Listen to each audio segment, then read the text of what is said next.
ये वीडियो थोड़ी सी लंबी इसलिए हो जाएगी क्योंकि इसमें हम भारतेंदु युग से लेकर समकालीन युग की जितनी भी काव्य धाराएं थी, जितने भी काव्य खंड है, जैसे भारतेंदु युग, द्विवेदी युग, छायावाद, प्रगतिवाद, प्रयोगवाद, नई कविता और समकालीन कविता, इन सबको डिस्कस करेंगे। इसलिए वीडियो थोड़ी सी लंबी हो जाएगी। तो दोस्तों इस वीडियो को लास्ट तक ज़रूर देखना क्योंकि ये आपके एग्ज़ाम के लिए बहुत ही इम्पोर्टेंट है। तो ज़्यादा टाइम ना लेते हुए हम इस वीडियो को स्टार्ट करते हैं। हमारा जो पहला क्वेश्चन है वो है, हिंदी साहित्य में आधुनिक हिंदी साहित्य के सूत्रधार कौन है?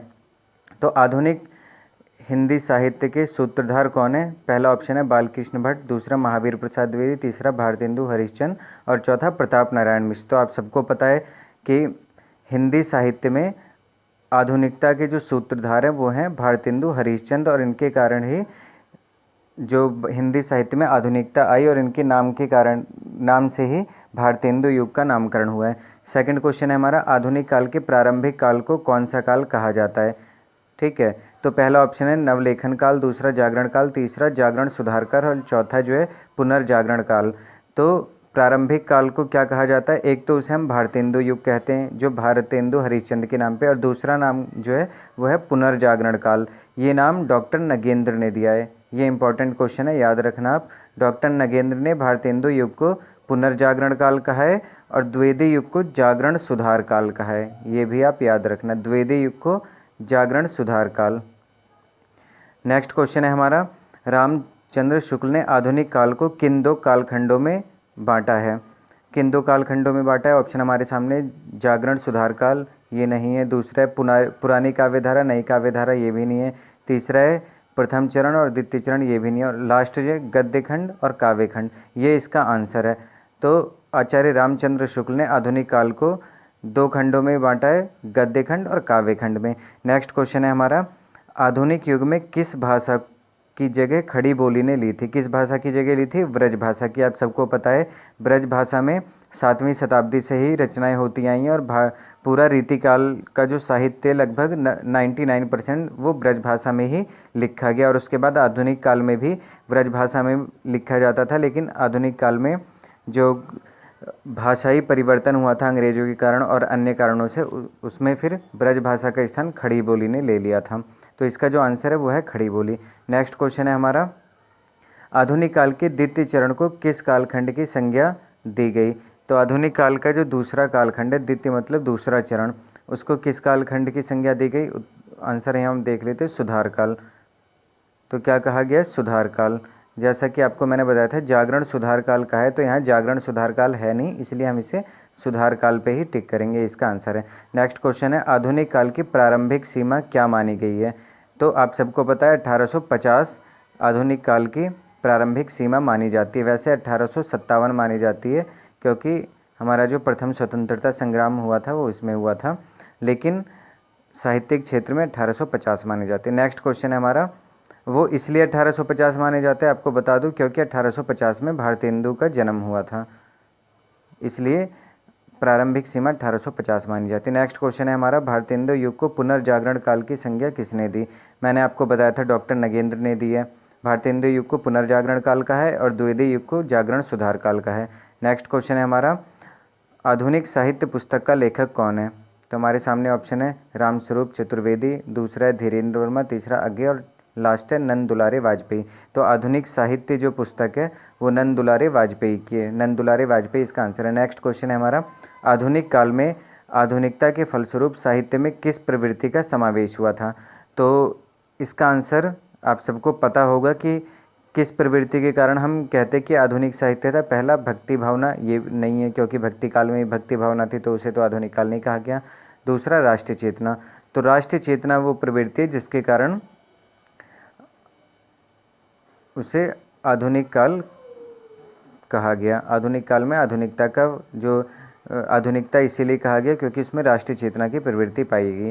नेक्स्ट क्वेश्चन है हमारा, हिंदी साहित्य का आधुनिक इतिहास ग्रंथ का लेखक कौन है? आप याद रखना, मोस्ट इम्पॉर्टेंट है, हिंदी साहित्य का आधुनिक इतिहास जो है वो अज्ञे की रचना है। अब दोस्तों यहाँ हमने 8 से 10 क्वेश्चन यहाँ हमने पूर्व पीठिका से संबंधित डिस्कस किया। अब हम आते कविता पे। यहाँ से हमारी भारतेंदु युगीन जो कविता है वो स्टार्ट होती है। तो हम देखते हैं पहला क्वेश्चन है हमारा, भारतेंदु मंडल के कवियों में इनमें से कौन सम्मिलित नहीं है। तो भारतेंदु मंडल के जो कवि थे उनमें कौन सम्मिलित नहीं। पहला है ठाकुर जगमोहन सिंह, ये शामिल थे। दूसरा है बद्रीनाथ चौधरी प्रेमघन, ये भी भारतेंदु मंडल के कवि हैं। राधा कृष्णदास, ये भी भारतेंदु मंडल के कवि हैं। श्रीधर पाठक जो हैं, ये इसका आंसर है। श्रीधर पाठक भारतेंदु मंडल के कवि नहीं हैं।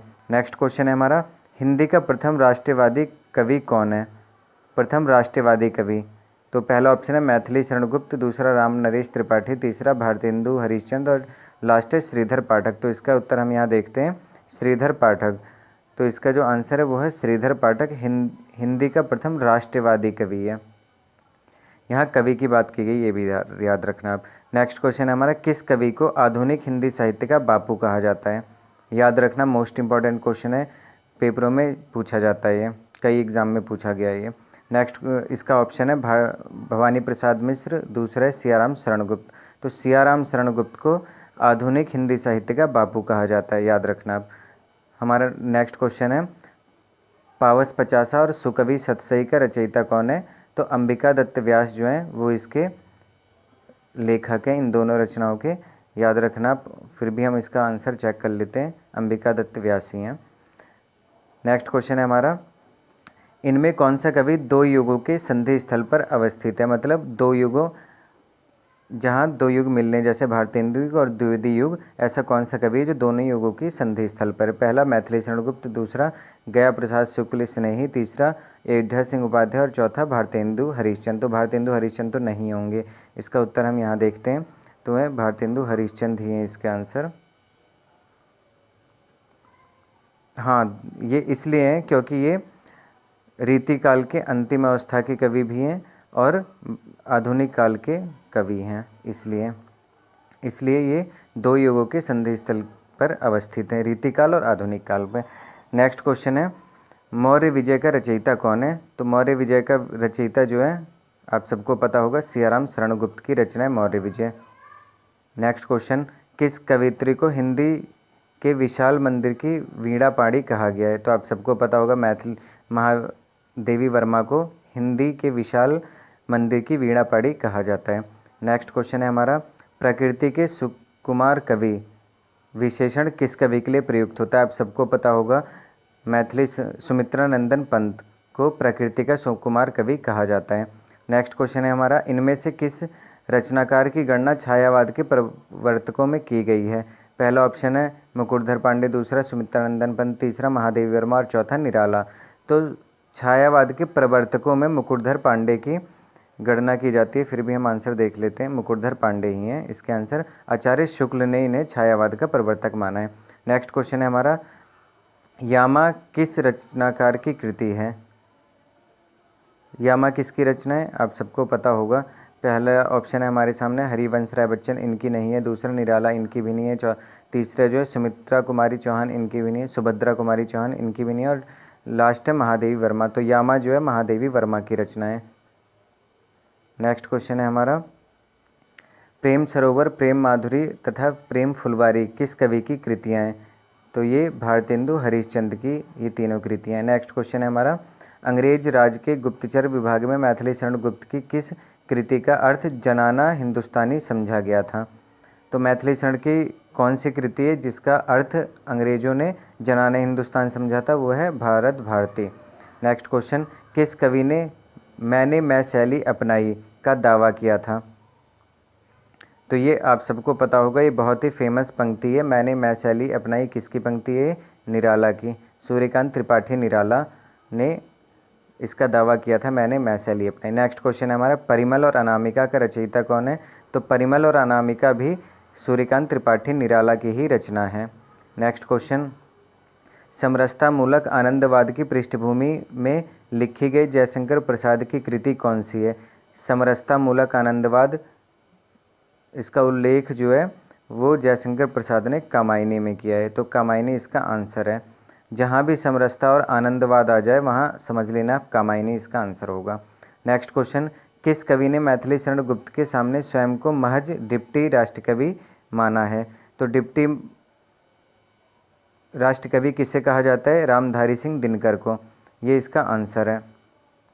नेक्स्ट क्वेश्चन, बुंदेली लोक शैली में गाई जाने वाली छंद में रची बुंदेली लोक शैली में गाई जाने वाली छंद में रची सुभद्रा कुमारी चौहान की कौन सी कविता स्वाधीनता आंदोलन का नारा बनी थी? आप सबको पता है इनकी सबसे फेमस रचना कौन सी? झांसी की रानी।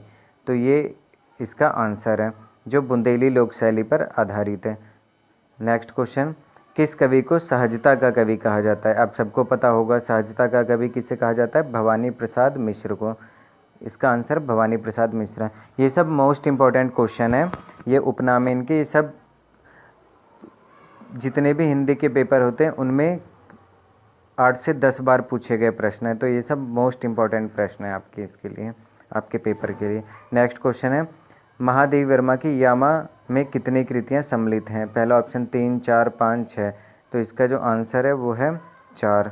यामा में 4 कृतियाँ सम्मिलित हैं। नेक्स्ट क्वेश्चन, आत्मजयी का रचनाकार कौन है? आत्मजयी बहुत ही फेमस रचना, आप सबको पता होगा, अभी इसके रचनाकार की डेथ हुई है, तो कौन है? कुंवर नारायण की रचना है आत्मजयी। नेक्स्ट क्वेश्चन, ब्रज भाषा के आधुनिक कवि इनमें से कौन है? ब्रज भाषा के आधुनिक कवि कौन है? मैथिली शरण गुप्त ये नहीं है। दूसरा जगन्नाथ दास रत्नाकर, तो ये इसका आंसर है, जगन्नाथ दास रत्नाकर ब्रज भाषा के आधुनिक कवि। नेक्स्ट क्वेश्चन, कैदी और कोकिला रचना किस रचनाकार की है? तो कैदी और कोकिला रचना जो है माखनलाल चतुर्वेदी की रचना है। ये मोस्ट इंपॉर्टेंट है आपके एग्ज़ाम के लिए, क्योंकि 10th क्लास में ये लेसन है NCERT की बुक में, तो पूछा जा सकता है। नेक्स्ट क्वेश्चन, इनमें से हरिवंश राय बच्चन की रचना कौन सी है? आप सबको पता होगा मधुशाला बहुत फेमस है, ये हरिवंश राय बच्चन की रचना है। एक मिनट, मधुशाला।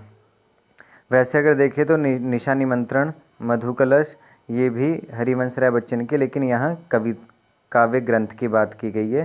क्वेश्चन जो है वो स्पष्ट नहीं है, काव्य ग्रंथ जो है वो मधुशाला ही है। नेक्स्ट क्वेश्चन है, आंसू की बालिका किस कवि की रचना है? तो पहला ऑप्शन है हमारे सामने जयशंकर प्रसाद, दूसरा सुमित्रा नंदन पंत, तीसरा नरेंद्र शर्मा और लास्ट है महादेवी वर्मा। तो आंसू की बालिका जो है वो सुमित्रा नंदन पंत की रचना है। ये मोस्ट इम्पॉर्टेंट क्वेश्चन है, ये भी आप याद रखना, क्योंकि रचनाकार जो है फेमस है, इसलिए पूछा जा सकता है। नेक्स्ट क्वेश्चन है, आधुनिक हिंदी में राम काव्य का लोकप्रिय प्रबंध काव्य कौन सा है? आधुनिक हिंदी में राम काव्य से संबंधित जो महत्वपूर्ण रचना है कौन सी है? आप सबको पता है साकेत है वो। नेक्स्ट क्वेश्चन, मनुष्यों की तरह कविता की भी मुक्ति होती है, किसका कथन है? निराला की पंक्ति है, ये मोस्ट इम्पॉर्टेंट पंक्ति है, याद रखना आप। नेक्स्ट क्वेश्चन, उर्वशी का रचनाकार कौन है? तो उर्वशी का रचनाकार रामधारी सिंह दिनकर है, ये इनके आंसर रचनाकार हैं, याद रखना इसका आंसर रामधारी सिंह दिनकर है। दोस्तों मैं चारों ऑप्शन इसलिए नहीं पढ़ रहा, मैं बस सीधे आंसर इसलिए बता रहा हूँ क्योंकि बहुत लंबा वीडियो बन जाएगा अगर मैं चारों ऑप्शन पढ़ूंगा, इसलिए मैं सीधे बस आपको आंसर बताता जा रहा हूँ।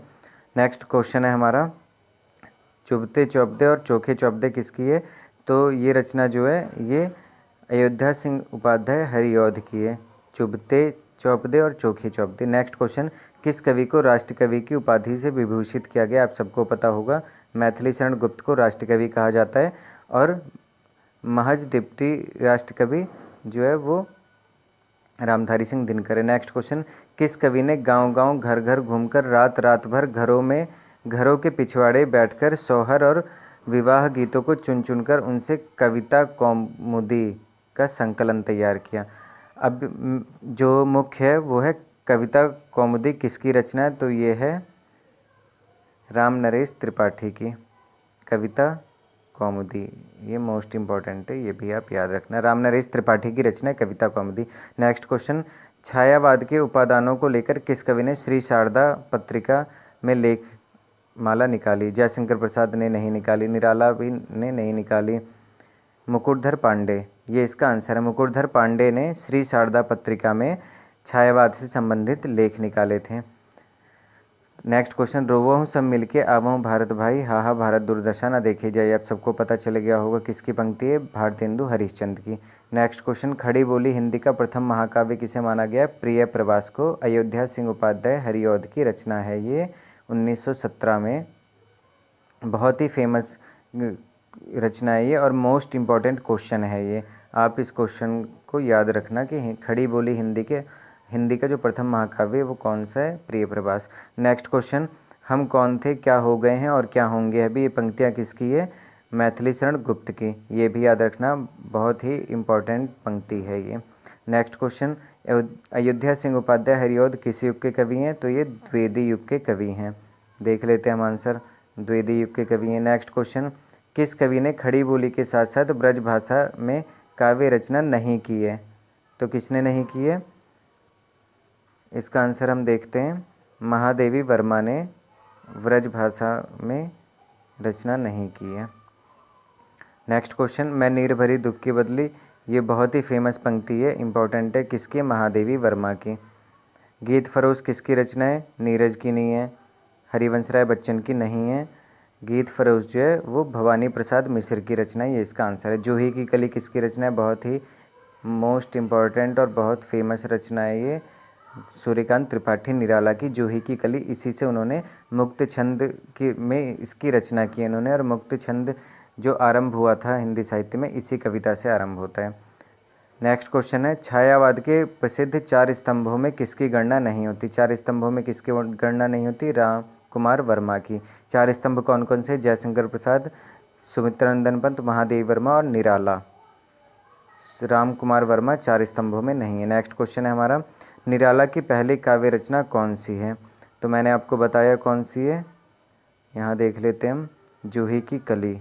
जूही की कली उनकी पहली काव्य रचना है। नेक्स्ट क्वेश्चन, छायावाद स्थूल के प्रति सूक्ष्म का विद्रोह है, किसने कहा है, डॉक्टर नगेंद्र ने। मोस्ट इम्पॉर्टेंट क्वेश्चन, कम से कम 15 बार तो ये पूछा गया होगा हिंदी के पेपरों में, इसलिए आप इसे ज़रूर याद रखना। नेक्स्ट क्वेश्चन, कला और बूढ़ा चांद किसकी रचना है, सुमित्रानंदन पंत की, ये भी मोस्ट इम्पॉर्टेंट है। नेक्स्ट क्वेश्चन, बाल मुकुंद गुप्त किस युग के रचनाकार हैं, तो ये द्विवेदी युग के रचनाकार हैं बाल मुकुंद गुप्त, याद रखना आप। नेक्स्ट क्वेश्चन, अबला जीवन है तुम्हारी यही कहानी, आंचल में है दूध और आँखों में पानी, ये पंक्ति मैथिली शरण गुप्त की है, यशोधरा जो इनका चंपू काव्य है उससे ली गई है ये। नेक्स्ट क्वेश्चन, सांध्य काकली का रचयिता कौन है, तो सांध्य काकली का रचयिता सूर्यकांत त्रिपाठी निराला हैं। नेक्स्ट क्वेश्चन, कुरुक्षेत्र किसकी रचना है, कुरुक्षेत्र रामधारी सिंह दिनकर की रचना है। निराला द्वारा रचित प्रसिद्ध शोक गीत कौन सा है, सरोज स्मृति। मोस्ट इम्पॉर्टेंट क्वेश्चन है ये, शोक गीत है, निराला द्वारा लिखित है, सरोज उनकी पुत्री थी, जब उनकी मृत्यु हो जाती है तब उन्होंने ये सरोज स्मृति लिखा था। नेक्स्ट क्वेश्चन है, प्रेम और मस्ती की काव्य धारा का कवि कौन है, तो प्रेम और मस्ती की काव्य धारा का कवि हरिवंश राय बच्चन है। नेक्स्ट क्वेश्चन, महाप्राण की उपाधि किस कवि के नाम के साथ जोड़ी जाती है, बहुत इजी क्वेश्चन है, आप सबको पता होगा इसका आंसर, सूर्यकांत त्रिपाठी निराला के साथ महाप्राण जोड़ा जाता है। सखा श्री कृष्ण के गुलाम राधा रानी के, सखा श्री कृष्ण के गुलाम राधा रानी के किस रचनाकार की पंक्ति है, तो ये भारतेंदु हरिश्चंद्र की पंक्ति है, याद रखना। नेक्स्ट क्वेश्चन, सुमित्रानंदन पंत कला काव्य और जीवन दर्शन पुस्तक किसने लिखी है, तो ऑप्शन है विशंभर मानव, शांति जोशी, सच्ची रानी गुट्टू और डॉक्टर नगेंद्र। तो ये पुस्तक जो है वो है सच्ची रानी गुट्टू का, ये वैसे कोई खास इंपॉर्टेंट नहीं है, छोड़ भी सकते हो आप। नेक्स्ट क्वेश्चन, मैथिली शरण गुप्त का जन्म कहाँ हुआ था, इंपॉर्टेंट क्वेश्चन है, ये हुआ था चिरगांव झांसी में। नेक्स्ट क्वेश्चन, निराला से बढ़कर स्वच्छंदतावादी कवि हिंदी में कोई नहीं, यह किसका कथन है, हमारे सामने ऑप्शन है रामचंद्र शुक्ल, नंदुलारे वाजपेयी, रामविलास शर्मा और हजारी प्रसाद द्विवेदी। तो इसका जो ये जो कथन है ये है आचार्य हजारी प्रसाद द्विवेदी का कथन है। ये किसका कथन है, निराला से बढ़कर स्वच्छंदतावादी कवि हिंदी में कोई नहीं, हजारी प्रसाद द्विवेदी। नेक्स्ट क्वेश्चन, खुल गए छंद के बंद किसकी पंक्ति है, तो आप सबको पता लग गया होगा मुक्त छंद की बात किसने की थी, निराला ने, तो ये निराला की पंक्ति है। सॉरी, ये खुल गए छंद के बंद, याद रखना आप, सुमित्रानंदन पंत की पंक्ति है ये, कंफ्यूज मत होना जैसे मैं हो गया निराला में। तो खुल गए छंद के बंद जो है वो सुमित्रानंदन पंत की पंक्ति है। नेक्स्ट क्वेश्चन, अंग्रेज राज सुख साज सजे सब भारी, पैदन विदेश चली जात इति यही अति अखबारी, किसके? भारतेंदु हरिश्चंद्र की। नेक्स्ट क्वेश्चन है, सन 1857 के प्रथम स्वाधीनता संग्राम पर किसकी रचना उस दौर में प्रेरणा स्रोत रही थी?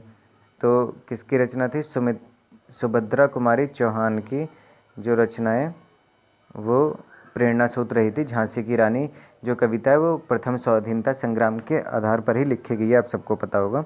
नेक्स्ट क्वेश्चन है, सियाराम शरण गुप्त किस विख्यात कवि के अनुज थे? किसके थे ये? मैथिली शरण गुप्त के ये अनुज थे, छोटे भाई थे। नेक्स्ट क्वेश्चन हमारा, प्रिय प्रवास किस विधा में लिखी गई है? मैंने आपको बताया था ये लिखी गई है प्रबंध काव्य में। और प्रिय प्रवास किसकी रचना है? अयोध्या सिंह उपाध्याय हरिऔध की। खड़ी बोली हिंदी का प्रथम महाकाव्य 1917 में इसका प्रकाशन हुआ था।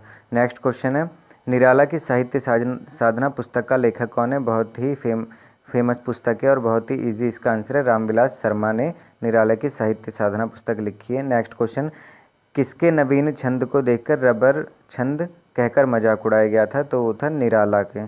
सूर्यकांत त्रिपाठी निराला के नवीन छंद को देखकर रबड़ छंद, केचुआ छंद आदि कहा गया था। नेक्स्ट क्वेश्चन, जयशंकर प्रसाद की किस कृति को छायावाद की प्रथम प्रयोगशाला कहा जाता है? चित्राधार को नहीं कहा जाता, ये कहा जाता है झरना को। झरना इसका आंसर है। नेक्स्ट क्वेश्चन, किस कवि ने घोषणा की जागृत युग के स्वप्न फूलों से नहीं चिंगारियों से सजाए जाते हैं? जागृत युग के स्वप्न फूलों से नहीं चिंगारियों से सजाए जाते हैं, किसकी रचना है ये? रामधारी सिंह दिनकर के। वो राष्ट्रवादी कवि थे, आप सबको पता होगा। तो और इस लाइन को पढ़कर भी हमें लग रहा है कि किसी राष्ट्रवादी कवि ने लिखा है, तो ये रामधारी सिंह दिनकर की पंक्ति है। गांधी पंचशती किसकी रचना है? भवानी प्रसाद मिश्र की। ये बहुत फेमस रचना है और इन्हें हिंदी का गांधी भी कहा जाता है। क्या कहा जाता है भवानी प्रसाद मिश्र को? हिंदी का गांधी, याद रखना। नेक्स्ट क्वेश्चन, नई कविता पत्रिका का प्रकाशन किस वर्ष स्टार्ट हुआ था? 1954 में इसका आंसर है 1954। जगदीश चतुर्वेदी और नंदुलारे वाजपेयी, नंदुलारे वाजपेयी ने वो रामस्वरूप चतुर्वेदी शायद ये थे इसके दोनों संपादक। नेक्स्ट क्वेश्चन है, तार सप्तक का प्रकाशन किस वर्ष हुआ था? मोस्ट इंपॉर्टेंट क्वेश्चन है, टीजीटी पीजीटी में अभी जो पेपर हुए उनमें पूछा गया है। तो 1943 में इसका प्रकाशन हुआ था तार सप्तक का। और तार सप्तक का प्रकाशन या संपादक कौन थे? वो थे अज्ञेय। नेक्स्ट क्वेश्चन, कवि कुछ ऐसी तान सुनाओ जिससे उथल पुथल मच जाए, किसके? बालकृष्ण शर्मा नवीन की। इम्पोर्टेंट पंक्ति है क्योंकि एनसीईआरटी की बुक में है, ये 8th क्लास की बुक में है।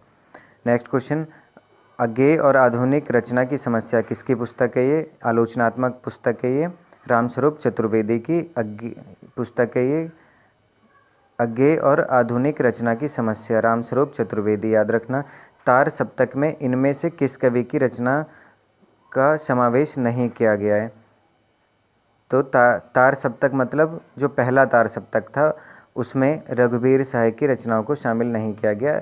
रघुवीर साय की रचनाएं जो थी वो दूसरा तार सप्तक में थीं। नेक्स्ट क्वेश्चन, इस करुण कलिल हृदय में अब विकल रागिनी बसती है, क्यों हाहाकार स्वरों में वेदना असीम गरजती है। इस पंक्ति में जयशंकर प्रसाद की किस कृति का आरंभ हुआ है? मतलब इन पंक्तियों से जयशंकर प्रसाद की किस कृति का आरंभ हुआ है? इतना तो आप सबको पता चल गया होगा कि ये पंक्ति जो है किसके? जयशंकर प्रसाद की। इतना ही आपके लिए बहुत है और यही पूछा जाएगा कि ये पंक्ति किसकी है। वैसे फिर भी हम देख लेते हैं, ये जो है आंसू जो उनकी रचना है उसका आरंभ इन पंक्तियों से होता है। नेक्स्ट क्वेश्चन, तुम वहन कर सको जन मन में मेरे विचार, वाणी मेरी चाहिए तुम्हें क्या अलंकार। ये पंक्तियाँ किसकी हैं? तो ये पंक्तियाँ जो हैं सुमित्रा नंदन पंत की हैं, आप इसे याद रखना। पंक्तियों से संबंधित 4 से 5 क्वेश्चन जरूर आएंगे, तो ये जो पंक्तियों वाले क्वेश्चन है इनको आप ज़रूर याद रखें, पंक्तियाँ ज़रूर याद रखें और इन्हीं में से पंक्तियाँ पूछी जाएंगी। और पंक्तियों से संबंधित मैंने अलग वीडियो अपलोड किया है, आप उसे भी देख सकते हैं, वो भी मोस्ट इम्पॉर्टेंट वीडियो है। ये सारे पंक्तियाँ जो हैं वो सब उसमें हैं। नेक्स्ट क्वेश्चन है हमारा, कुकुरमुत्ता किसकी रचना है? आप सबको पता होगा, निराला की रचना है ये। क्वासी किसकी रचना है? तो क्वासी जो है ये बालकृष्ण शर्मा नवीन की है। क्वासी अपलक जो है, अपलक भी है, वो भी बालकृष्ण शर्मा नवीन की है। इनमें से विजय देवनारायण शाही की कृति कौन सी है? तो विजय देवनारायण शाही की जो कृति है वो है मछली घर, याद रखना आप, विजय देवनारायण शाही मछली घर। नेक्स्ट क्वेश्चन, संसद से सड़क तक कविता संग्रह जो है वो है धूमिल की रचना, याद रखना आप, फेमस है काफ़ी। नेक्स्ट क्वेश्चन, दूसरा तार सप्तक किस वर्ष प्रकाशित हुआ था? तो दूसरा तार सप्तक जो है वो 51 में 1951 में प्रकाशित हुआ था। ये क्वेश्चन अभी टीजीटी में भी पूछा गया और पीजीटी में भी पूछा गया था, इंपॉर्टेंट क्वेश्चन है, याद रखना। नेक्स्ट क्वेश्चन, बाले तेरे बाल जाल में कैसे उलझा दूँ लोचन, छोड़ अभी से इस जग को, किसकी पंक्ति है? सुमित्रानंदन पंत की, बहुत फेमस पंक्ति है, ये पूछा जा सकता है। नेक्स्ट क्वेश्चन है, कनुप्रिया किसकी रचना है? धर्मवीर भारती की, मोस्ट इंपॉर्टेंट। इन रचनाओं में से मूलतः गीतकार कौन है? इन रचनाकारों में से मूलतः गीतकार कौन है? कौन है गीतकार? हम वैसे ही देख लेते, जानकी वल्लभ शास्त्री जो हैं वो गीतकार हैं, याद रखना आप।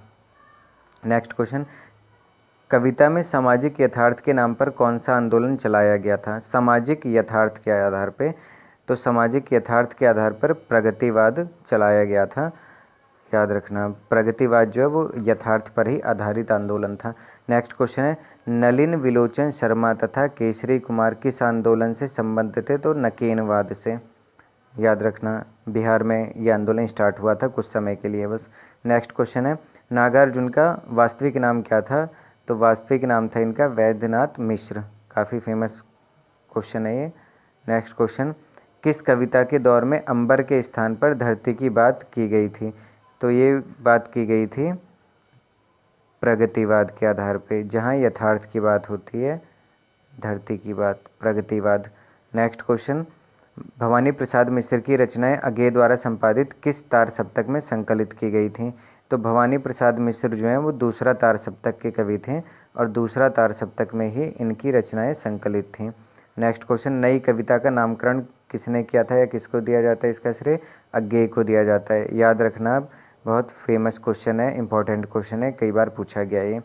सन 1965 में किस कवि के संपादन में प्रकाशित प्रारंभ कविता संकलन से अकविता का दौर स्टार्ट होता है? तो अकविता का जो दौर स्टार्ट होता है वो जगदीश चतुर्वेदी की कविताओं से स्टार्ट होता है। नेक्स्ट क्वेश्चन, मुक्तिबोध की चर्चित लंबी कविता का क्या नाम है? आप सबको पता होगा, अंधेरे में। ये इंपॉर्टेंट क्वेश्चन है, याद रखना, पूछा जा सकता। नई कविता पत्रिका कहाँ से प्रकाशित हुई थी? तो नई कविता जो पत्रिका है वो इलाहाबाद से प्रकाशित हुई थी, ये भी याद रखना। पत्रिका से भी 1-2 क्वेश्चन आते हैं लगभग। यह दीप अकेला कविता के रचयिता कौन है? बहुत फेमस कविता है, अज्ञे की है ये, यह दीप अकेला। नेक्स्ट क्वेश्चन, सुमित्रानंदन पंत ने अपनी किस कृति की भूमिका में भाषा, अलंकार, छंद, शब्द और भाव के सामंजस्य पर विचार किया? तो ये क्या था? पल्लव में। पल्लव की भूमिका को ये स्वच्छंदतावाद का घोषणा पत्र भी कहा जाता है, तो याद रखना आप, स्वच्छंदतावाद का जो घोषणा पत्र है पल्लव की भूमिका को कहा जाता है। और इसी में सुमित्रानंदन पंत ने भाषा, अलंकार, छंद, शब्द और भाव की सामंजस्य को पर अपने विचार व्यक्त किए थे। चांद का मुंह टेढ़ा है किसकी रचना है? मुक्तिबोध की। दुख सबको मांझता है किस कवि का कथन है? ये अज्ञे का, याद रखना, बहुत फेमस है, इंपॉर्टेंट है। दुख सबको मांझता है किसकी कविता, काव्य पंक्ति है? अज्ञे की। हल्दी घाटी किसकी रचना है? माखनलाल चतुर्वेदी की नहीं है। हल्दी घाटी जो है वो श्याम नारायण पांडे की रचना है ये, हल्दी घाटी। नेक्स्ट क्वेश्चन, लोकायतान किस विधा की कृति है? तो लोकायतान जो है वो प्रबंध काव्य है, लोकायतान प्रबंध काव्य सुमित्रानंदन पंत के। मैं मरूंगा सुखी, मैंने जीवन की धज्जियाँ उड़ाई हैं, इंपॉर्टेंट पंक्ति है ये, किसकी पंक्ति है ये है अज्ञे की पंक्ति, याद रखना आप। मैं मरूंगा सुखी, मैंने जीवन की धज्जियाँ उड़ाई हैं, अज्ञे की पंक्ति है। अज्ञे द्वारा संपादित तार सप्तक श्रृंखला में कितने तार सप्तक प्रकाशित हुए? आप सबको पता है 4 तार सप्तक थे। नेक्स्ट क्वेश्चन, राहों के अन्वेषण की बात किसमें की गई है? तो राहों के अन्वेषण की बात जो है वो तार सप्तक में की गई है। तार सप्तक मतलब पहला तार सप्तक, दूसरा में नहीं, पहले तार सप्तक में की गई है। हम दीवानों की क्या हस्ती है, आज यहाँ कल वहाँ चले।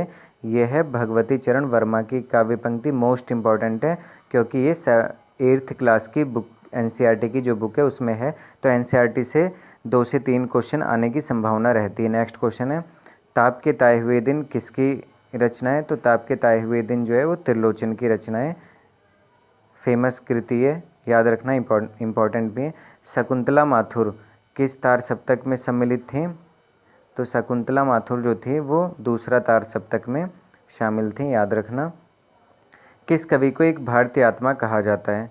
तो माखनलाल चतुर्वेदी का जो उपनाम है एक भारतीय आत्मा है, याद रखना है। ये पूछा गया है लास्ट टाइम 2014 में टीजीटी के पेपर में, टीजीटी हिंदी में, कि एक भारतीय आत्मा किसका उपनाम है? माखनलाल चतुर्वेदी का। मुक्त छंद की प्रथम कविता किस कवि ने रची थी? मैंने आपको बताया ही, निराला ने जूही की कली। आधुनिक हिंदी कविता में किस कविता को बैठे ठाले का धंधा कहा गया? तो ये कहा गया था प्रयोगवाद को। किसने कहा था?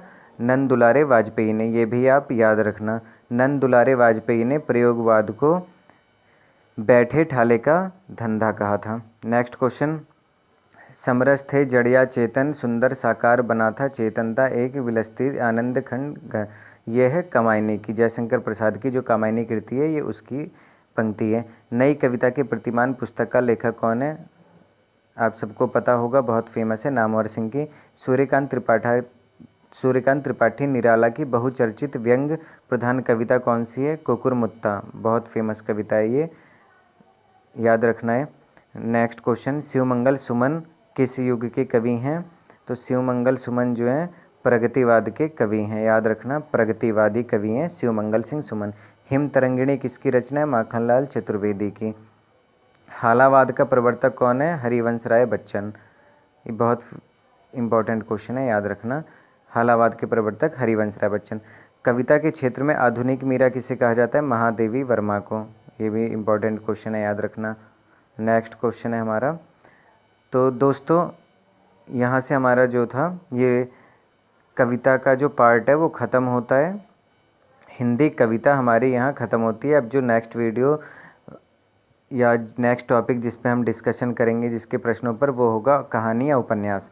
तो यहाँ हमारी कविता से संबंधित जो मोस्ट इम्पॉर्टेंट प्रश्नों की जो श्रृंखला थी वो यहाँ ख़त्म होती है। दोस्तों ये वीडियो कैसी लगी आपको कमेंट में ज़रूर लिखिएगा। वीडियो को लाइक करना मत भूलिए और चैनल को सब्सक्राइब करना मत भूलिएगा। दोस्तों मैंने आपको बता दिया कि आपका पेपर है, इसलिए मैं थोड़ा जल्दी कर रहा हूँ जिससे कि आपका रिवीजन एक बार हो जाए। तो दोस्तों धन्यवाद वीडियो देखने के लिए।